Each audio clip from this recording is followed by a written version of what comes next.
Hi there, this is a special bonus video that I'm dashing off just for fun on if House of the Dragon Season 1 got a new set of those animated Histories and Lore motion comics that they always made for each Game of Thrones season.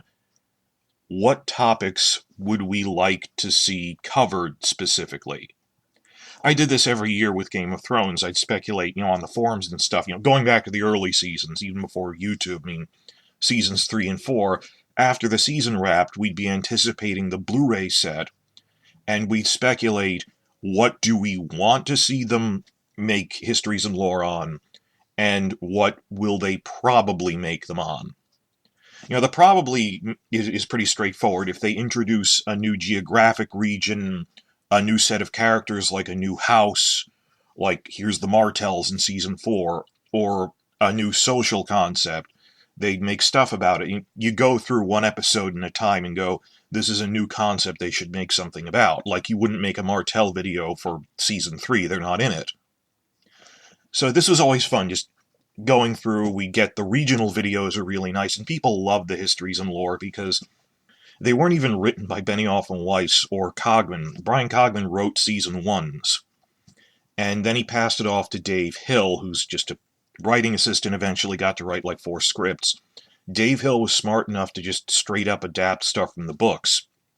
And after Season 4, when the show is getting terrible, but we had the World of Ice and Fire, Dave Hill would just straight up copy, adapt chapters from the World Book, like straight up read the Bravos chapter and make it into a motion comic narrated by an actor. And we loved it because, hey, it's artwork with someone in character narrating it. And, they're just motion comics, but they were nice. The lore, seeing it visually, it's like a narrated artwork. We like that. And I still see people loading those up. For fun, I edited together all of the videos about Robert's Rebellion into one big intercut video, not just putting them together, but not just chronologically, because some of these cover from the beginning to the end of the war. I re-edited it so like Tywin's version intercuts with Jaime's version chronologically, so it covers the early battles, then the later battles. I didn't want to just have you restarting, so I intercut it to make a 1-hour movie on my channel. It's pretty popular. If you go to my view videos by popularity tab, it's like my 5th most popular video or something. I made that for myself. I just made that for fun because I don't want to load up every single thing they did, but people kept going, you want to have a Robert's Rebellion thing, so as a TV show, so I edited together a 1-hour version, covering everything from the Great Tourney at Harrenhal to the end of the Greyjoy Rebellion, just to cover that entire generation of characters, their story, to get it out to a full hour. And that was fun. But, so I'm just saying, yeah, I still play around with that, but we wanted to get even more of these, and the problem is we don't even know if we're going to get a new set for House of the Dragon. This is a follow-up to a series of videos I was making on the recent news about the Blu-ray release. They actually are putting out a Blu-ray this Christmas, but it has no bonus content on it. In fact, Blu-ray is pretty much a dead format. For movies, it's still viable because it's about visual quality. Streaming can't beat Blu-ray for visual quality. But people aren't really making Blu-ray sets like that anymore. They really even weren't by 2019, with commentary tracks are really not a thing anymore. And that behind-the-scenes documentaries, Disney Plus just puts those out on streaming now. There's behind-the-scenes stuff for Star Wars and Marvel projects. HBO Max is really copying that with The House That Dragons Built is a 4-hour documentary as an HBO Max exclusive instead of on the Blu-ray, which is fine, though I miss the audio commentaries. But the other thing is, are we never going to get the motion comics again? People love those. And I hope what they're going to do is it's taking time to make them, that they didn't know this season would be a hit, because it's a new show. My hope is that by like March, they might release that as an HBO Max exclusive, or maybe even straight to YouTube with ads. Because people like the motion comics, and they're not like full animation anyway. They're nice. So we might never get Histories and Lore again, but I hope we do. And one of the things that spurred this hope is, in the week before the season premiere, they had that Before the Dance and illustrated history video narrated by George R. R. Martin out of universe, but there were new motion comics in that. Well, like 3 minutes worth of stuff. It was showing the old town, it was showing the Valarians on Driftmark, and it was showing dragons. This was new motion comic stuff. So, I mean, nothing that elaborate, but I didn't think you just make 3 or 4 new scenes like that in isolation, hiring animators. Why wouldn't you order it as a set? So that led me to believe that was like a preview of a Histories and Lore that they're working on. It might not be.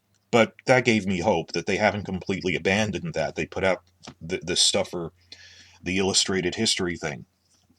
So the format might change around, but I'm still hoping for more motion comics. No longer as a Blu-ray thing that I used to say, oh, the full Blu-ray with all the special features won't be done until March. That's how long it takes.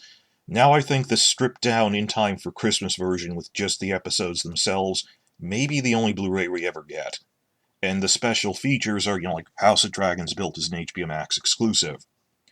So, hoping that they put out another set of these things as YouTube, HBO Max, by spring or something. What are things I anticipate they should make? The obvious, this is a new geographic region, this is a new set of characters, and the things I'd want them to make. And you see, they're based on Season 1. They're meant to supplement things that happen on screen in Season 1. So, just for fun, I just scribbled out my own little list for myself of this is what I'd like to see, and I said, I might as well narrate this as a video to share with you guys. These are my thoughts on what they should make as a Histories and Lore for Season 1. We might never get it. And in the comments, the real reason I'm making this is I want to hear your thoughts on, after you hear my list, how would you change it? What are things you go, well, I'd rather they do this other thing? I don't really know who I would have narrate these videos in character. I mean, obviously, like House of Valarian, you have a Valarian narrated, or a Hightower narrating a Hightower video. That also depends on actor availability. So I'm not really sure, and sometimes they did this pretty nice for Game of Thrones, where they had, even since Season 1, they did that whole biased POV thing, that they'd cover Robert's Rebellion 3 times, from 3 different perspectives. You'd have Tywin's perspective, Robert Baratheon's perspective, the Targaryen perspective from Viserys, and even the Stark perspective from Maester Luwin. So sometimes you should have more than one on the same thing to cover what different groups of people think about it. I'm not sure, and the actor availability thing, it's strange. Some actors never did Histories and Lore narrations throughout the run of the show, but it doesn't really follow a pattern. That what they define as the Tier A core cast members were the Stark children, including Jon Snow, and Daenerys and the Lannister children. The children of Tywin, the children of Ned, plus Daenerys. And of that group, some of them did and some of them didn't. That Tywin himself, who is not Tier A but a starring cast, he narrated stuff since Season 1. Jaime narrated stuff from Season 1, and he was considered a Tier A cast member, Nikolai Coster-Waldau, on the scale of Cersei and Tyrion. But throughout the run of the show, Cersei, Lena Headey, and Peter Dinklage never narrated any of these things. I don't know if that's a contract thing or availability. I'm not sure. Daenerys, Emilia Clarke, never narrated one of these things. And the weird thing, though, is on the Stark side, Kit Harington did narrate some of these things. Kit Harington was doing Histories and Lore videos. And he's arguably the star of the show, or at least co-equal with Daenerys. Alfie Allen Theon, who was a guest person, but Season 2 he'd be narrating things. The weird thing, though, is when you get to the children, Robb Stark narrated these, Richard Madden. Bran narrated one of them. He's a kid, he's not Tier A, but he's still starring. Weird thing is, when you get to the Stark daughters, Sophie Turner as Sansa narrated Histories and Lore videos, but Maisie Williams as Arya didn't. And some of this you might think is due to character age, that what would Arya have to say about Robert's Rebellion? She was born after it. And maybe she could give something on a generic thing about Westeros, but I can't really see Arya narrating something that someone else wouldn't be better suited to narrate. That, well, you'd have Sansa doing that. She's older. Daenerys, I can see why they wouldn't have her narrate things because of her youth, that she's very young. She doesn't know anything about Westeros, really. That she's an outsider, and that she learns as she goes.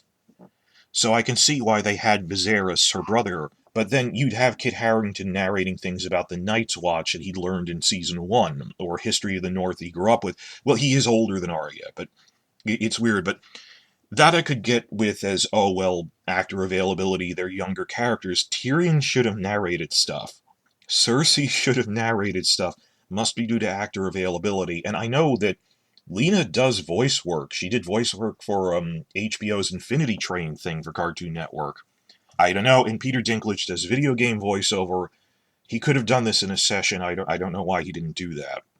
But for this show, keep in mind, not every actor might be available to do this. I don't see Emma Darcy really narrating this, but then again, maybe not. I have no way of guessing that. And also, like, younger characters probably wouldn't narrate things. Like, I don't think, maybe Helena, adult Helena would, because of the whole that she has prophecies and prophetic dreams and stuff. So, interested in your thoughts of who should narrate stuff, and if you're making different suggestions, also tell me who you think should narrate them. So moving on to the actual list I made, how do you come up with that? You go through the episodes, what are people, places, and things or concepts that you want to have explained in more detail, that there is more to say from the books. How much content do they normally give us? These things are usually 2 to 3 minutes for a full hour of motion comics, so we typically get 16 to 18 of these things per season. And if we got fewer, they would be longer. So when there's 16, you might get a 5-minute one. 18, you get a 3-minute one. The really big thing with Season 5, where in addition to the full hour, they gave us that 20-minute special on, stripped down but pretty good for 20 minutes, this is what the Dance of the Dragons was like. So I made a list of about 18 things, but for all I know, they'd want to make, like for Season 5, The Dance of the Dragons, or Season 7, they made a full-hour thing on just this is what the Targaryen conquest was like. Would they want to do a 20-minute thing on the reign of Jaehaerys and Alysanne? In my list, I cover that as 3 separate videos, so whether it's one big thing or separate, you'll see what I mean. I don't know if they'd want to make another special mini-movie of sorts. Thematically linked like that, but I just went with, okay, knock out about 18 ideas. And this is what I would like to see covered in Season 1. Actually, I went a little over 18 just because I don't know which of these you prioritize. Start with the obvious groups of characters, that you need one for House Hightower, you need one for House Velaryon, you need one for House Strong, which would be shorter. And we've seen bits of this in the illustrated history that Martin was narrating. So there's 3 right there. We should have a combined one on the House Blackwood and House Bracken feud, stemming from Episode 4, and they also mention them in Episode 6, and they will be major characters in Season 2 for the war in the Riverlands. They're like the POV characters for the Riverlands, the Blackwoods. So that's 4 right there. The 4th one is the Blackwood-Bracken feud. That'll be nice to explore. Count this as one big one or 2 separate ones. The next stuff, geographically, we were mostly in King's Landing, and Driftmark is covered under House Velaryon. The big new location that was never mentioned in Game of Thrones is the Stepstones.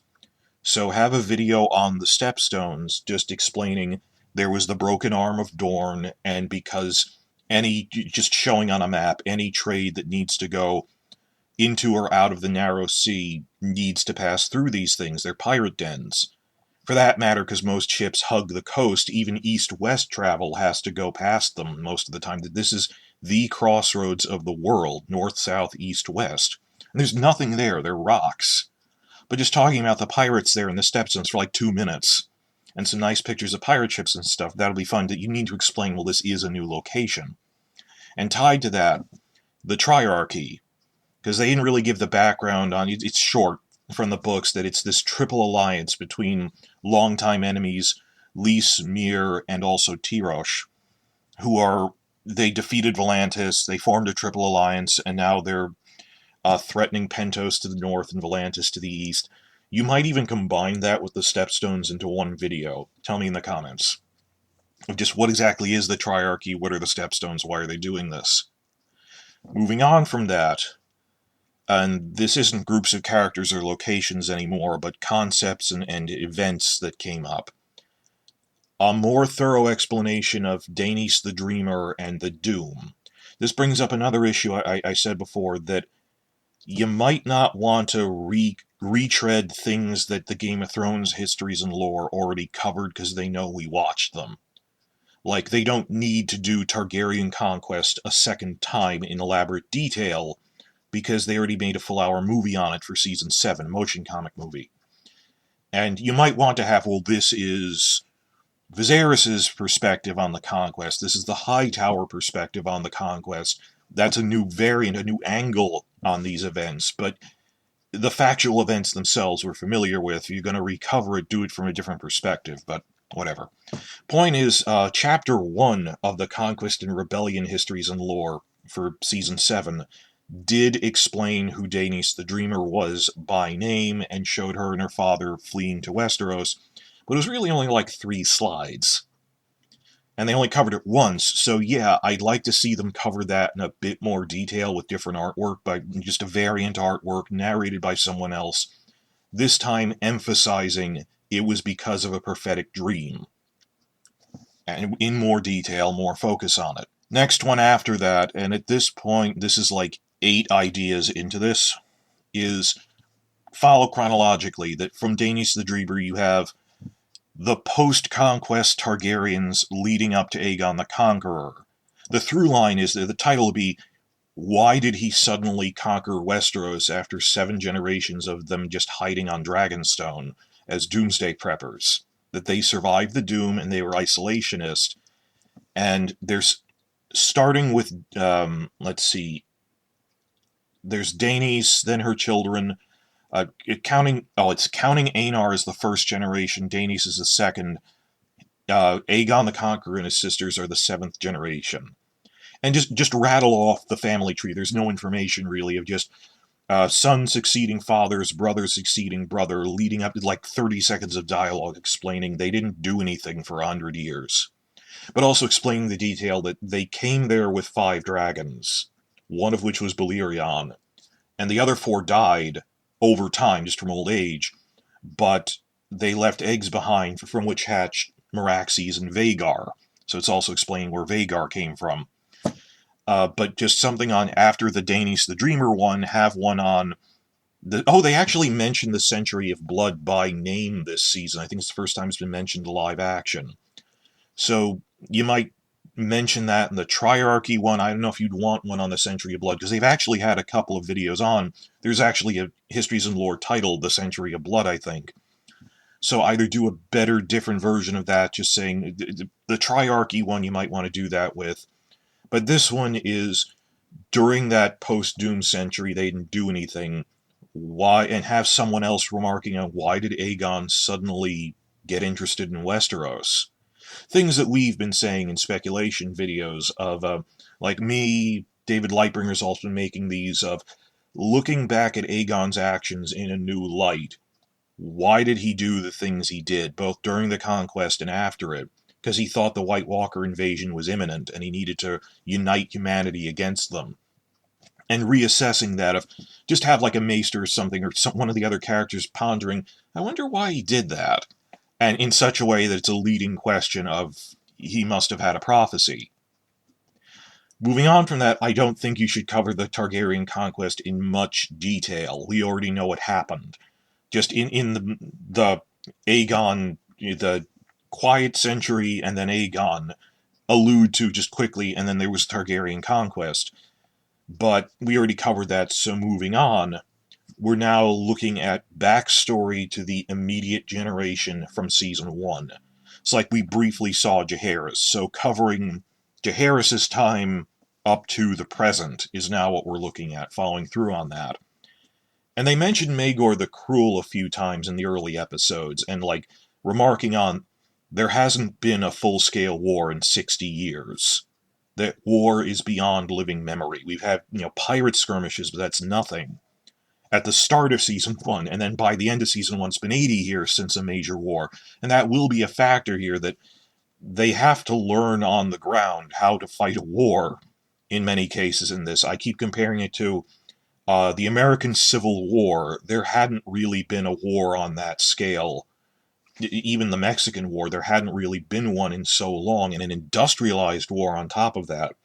That is fascinating when you look at the history of the American Civil War, that the early battles were weird, and they had to learn as they went of how do we handle this new age of industrialized warfare, and that the nature of things had changed. At the early battles, they had no idea what they were doing, and there was a learning curve as they went along. There's a learning curve in every war, but when you've been at peace for that long, they didn't really know what to do.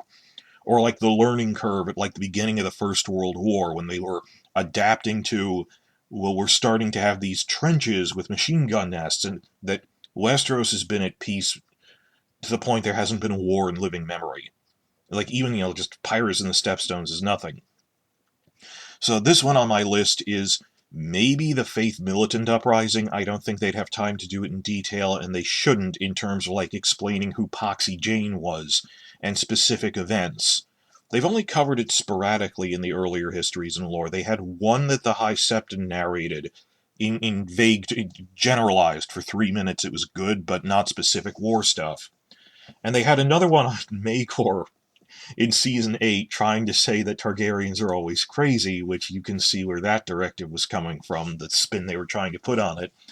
But no, that in terms of just it was a war that ended then with Maegor's death. So I don't know if they should actually cover the Faith Militant Uprising as a war until like the Shepherd comes in later seasons. But the first of I see this as either one big 20-minute video about the reign of Jaehaerys, or 3 or 4 shorter ones. Start with Death of Maegor, the long piece of Jaehaerys starts, and wow, there hasn't been a major war since Maegor died. You might want to do a separate one on the Shivers Plague, which happened like a dozen years into his reign. It bookended his reign, has like an early period, a middle period, and a late period. The late period is after 92 AC, after his eldest son died, and is just waiting for inheritance. Middle part is building the realm, having children. But that the early first 12 years that Fire and Blood covers in a lot of detail about the crown debt, leading up to this harsh winter with a terrible plague. But after that, things got better, after like the Third Dornish War, and then time moves more quickly in Fire and Blood after that. Again, I'm just rambling on my feet here, but something about the reign of Jaehaerys, either chapter-wise, just start with, and Jaehaerys came to power, and there hadn't been a war in so long, and it was a long peace, and granted there was like a really bad plague and stuff, and natural disaster, but he built the roads, he built the kingdom, the population fully doubled by the time his reign ended. Something on that of just emphasizing the long peace, and I think the artwork we saw in Martin's thing, again, his illustrated history thing, just showing King's Landing growing, might be from a Jaehaerys thing that they're working on already. In that vein of just there was the long piece of Jaehaerys. I don't know.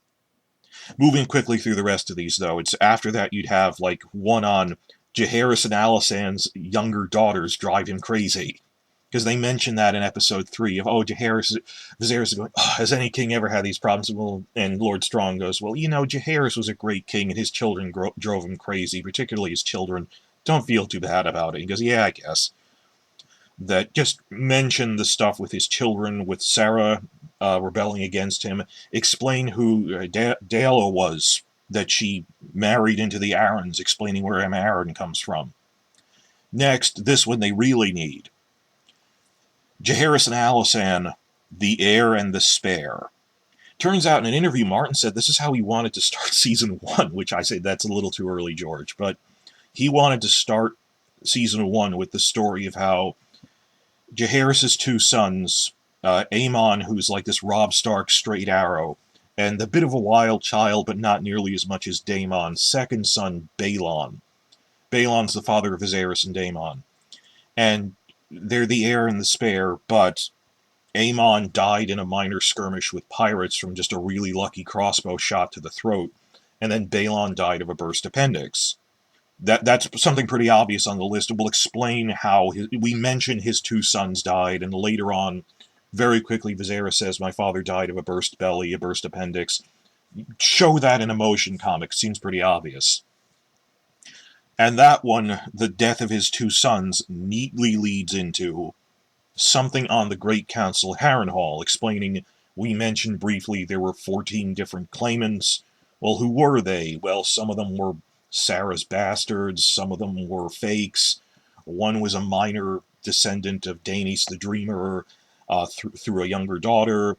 But just explain how, very clearly, the vote was 20-1 against the Velaryons.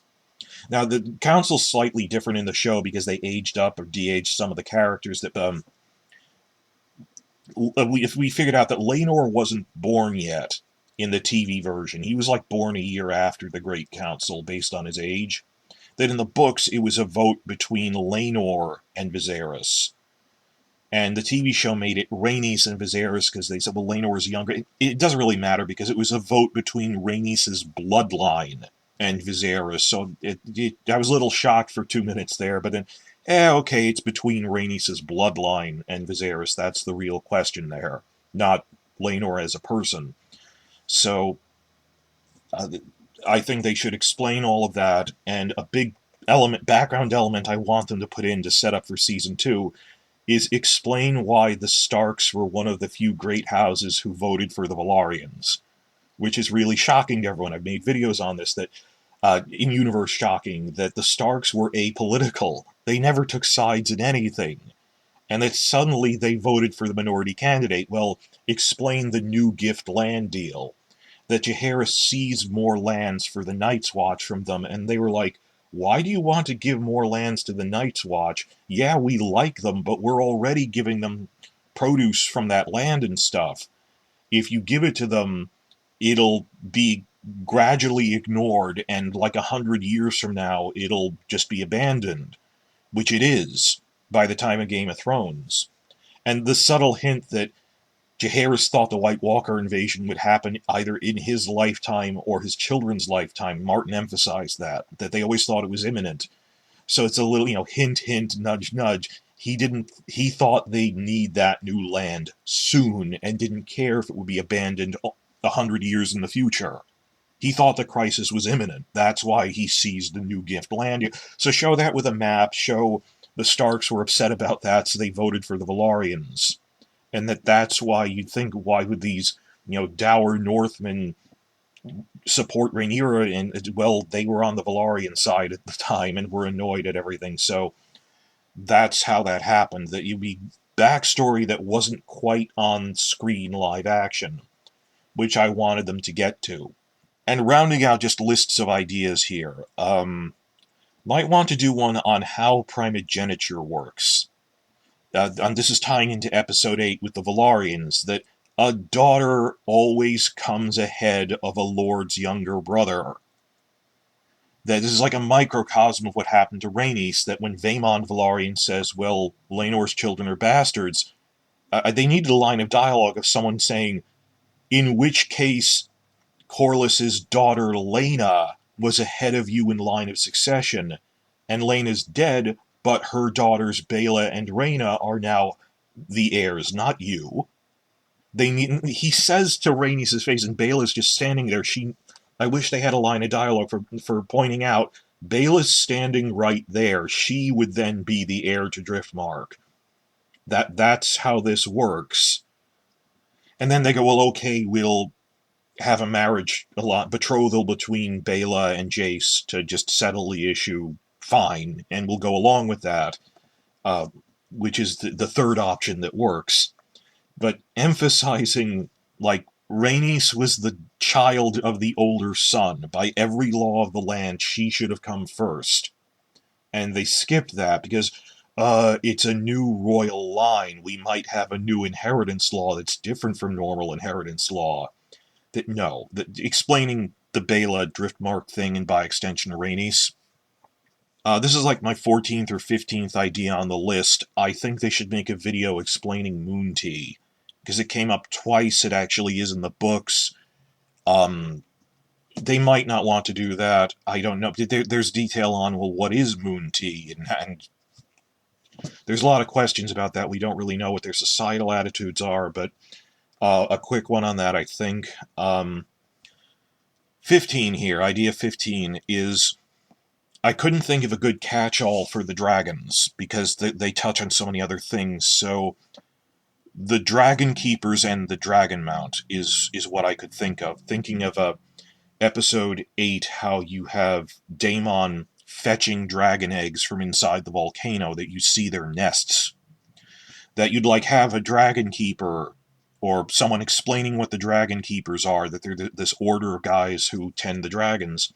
That's really expanded from the books. In the books, the Dragon Keepers are the order of guards that guard the dragon pit. And here, they assuredly must have had dragon tenders to wrangle these things. They reused the name, really. The Dragon Keepers were the guards. The tenders were something else, and they kind of combined it. I think it's a better idea, actually, into they're almost this monastic order of treating the dragons with religious awe. So, okay, give us one on the Dragon Keepers and the Dragon Mount, because they never clearly explained, well, dragons nest in volcanoes, in the side of volcanic mountains. They like the heat.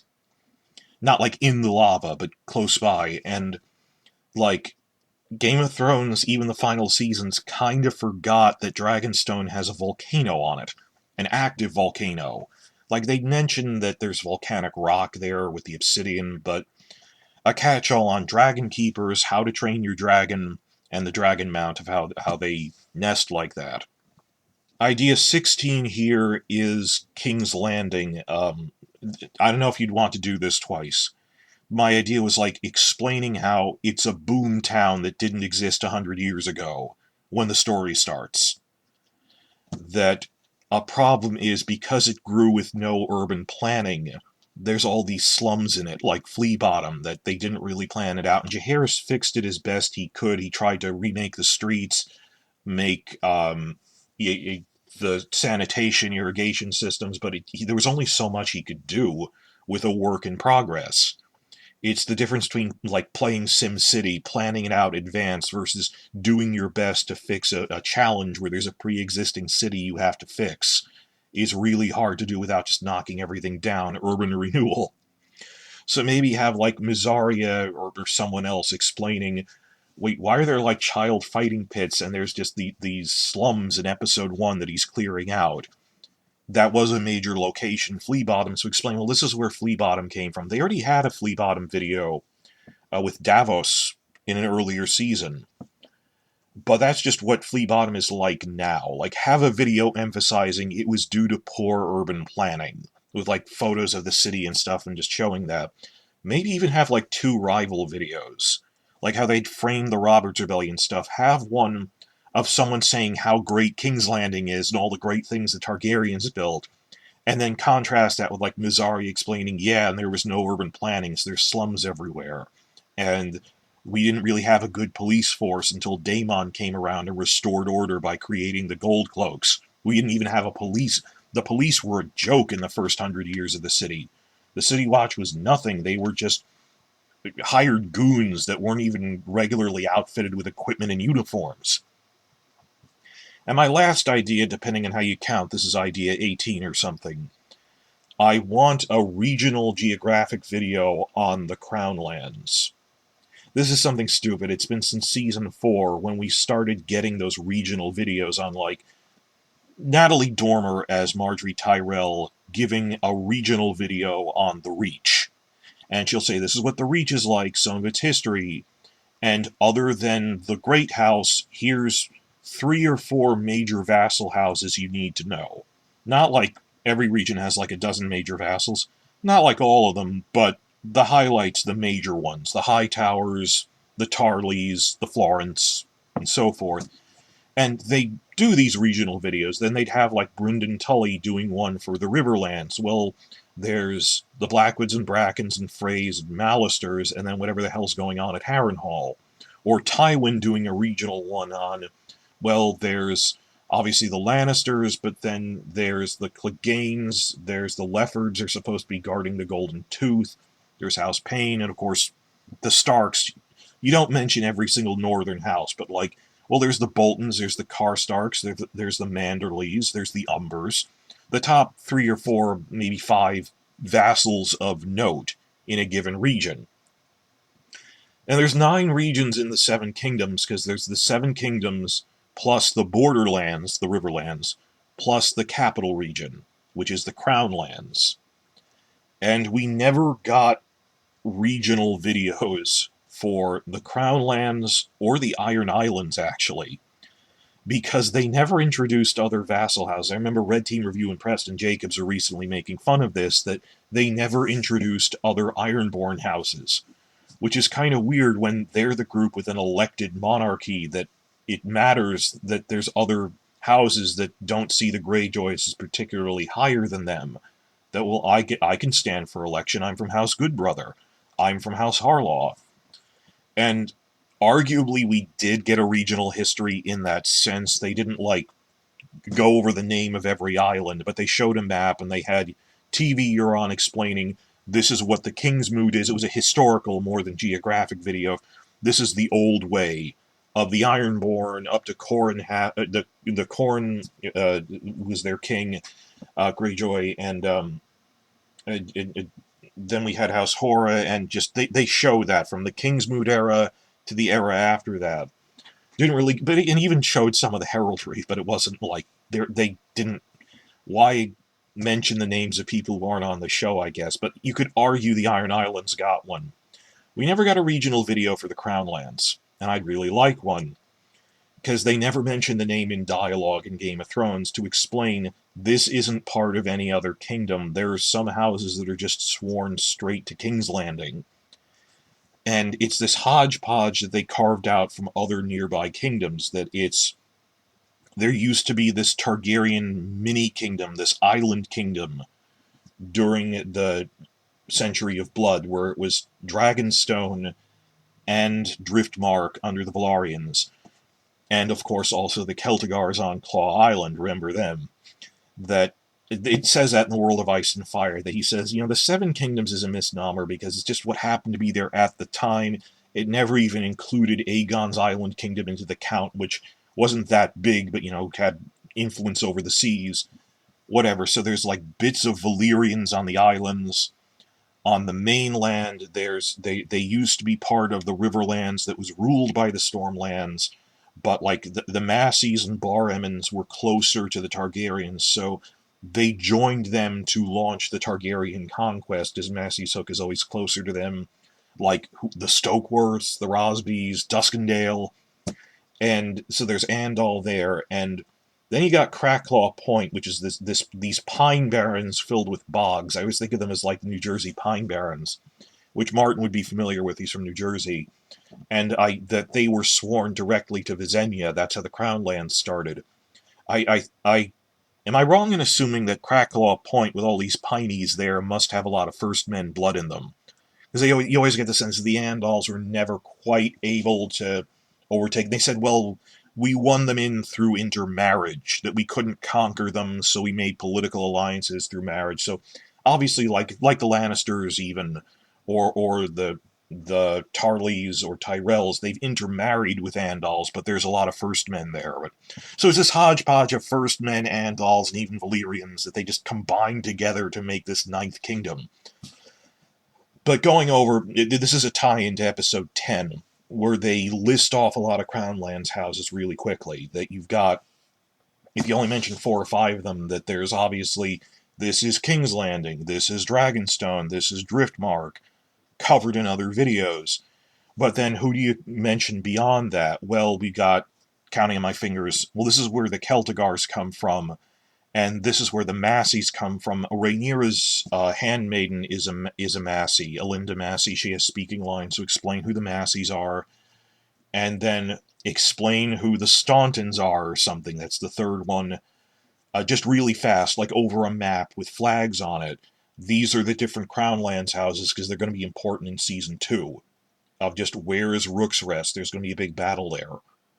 So I want them to make a Crown Lands regional video because they never really did, and all of a sudden at the end of Season 1, they're introducing a lot of Crown Lands houses that were never mentioned in dialogue before.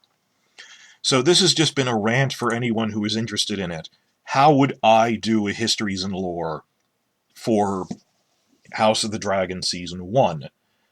What do you think of my list? Can you suggest better ones? If we ever get this at all. And who do you want to narrate them, and can you think of different ones? Because that's kind of how I would address Season 1. Some of these you might not want. I'm more interested in what you guys have to say than this is a rant. I know it's long. I did it for the heck of it because I already made the list for myself and figured might as well share it with everyone of people like these things. What should we put out for Season 1 on this?